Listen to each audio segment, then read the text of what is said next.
Hello beautiful people, and welcome to one of my first ever video blogs, in which I will be indulging you in the certain topic that is...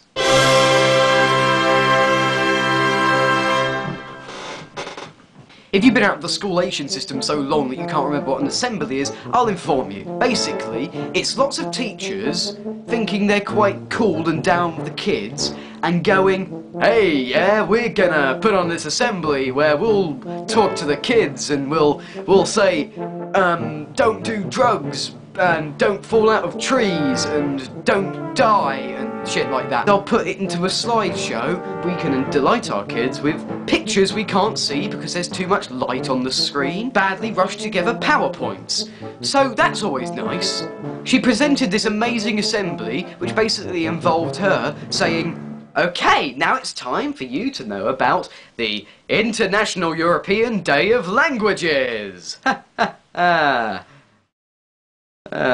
Yes, it's that exciting, isn't it? It's the reasons why they wanted you to learn extra languages.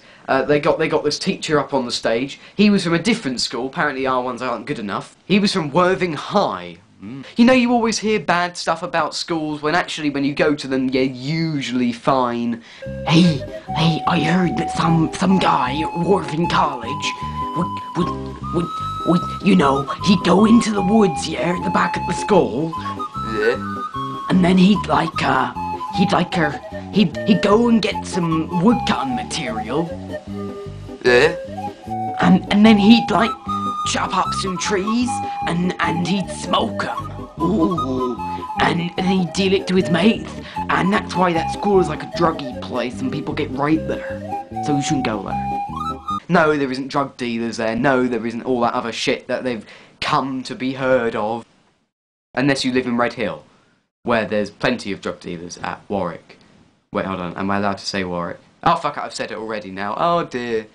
And they've got this teacher up on there, and he basically, he said, well, the reason for having lots of different languages under your belt, then you can say hello to people without having to fuck about using a Facebook, and I find it lovely the fact that I can go on Facebook and I can talk. This is the point where I thought, hold on a moment. Okay, don't bring Facebook. His reason why he's bringing Facebook into this because he thought, well, the only word they're going to understand is Facebook. All the other shit he's sprouting off is going to be balls. But this Facebook, now people are listening. Facebook, really? Where? Social networking. So he mentioned all of these people from his Facebook that he talks to, apparently.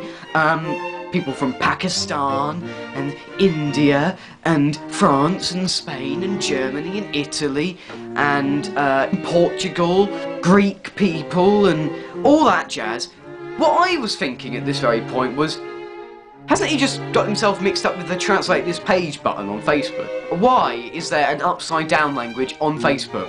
What were they thinking? Oh yeah, some people have shitty screens and read their laptops upside down. Let's make a web page accessible for them. Yeah, sure, that'll be a good idea.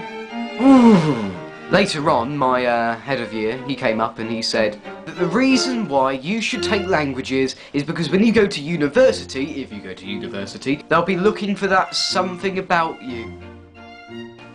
What, a cold or something? I don't know. Illness? HIV and AIDS. Yes, that'd be a good thing to have about me, won't it? No.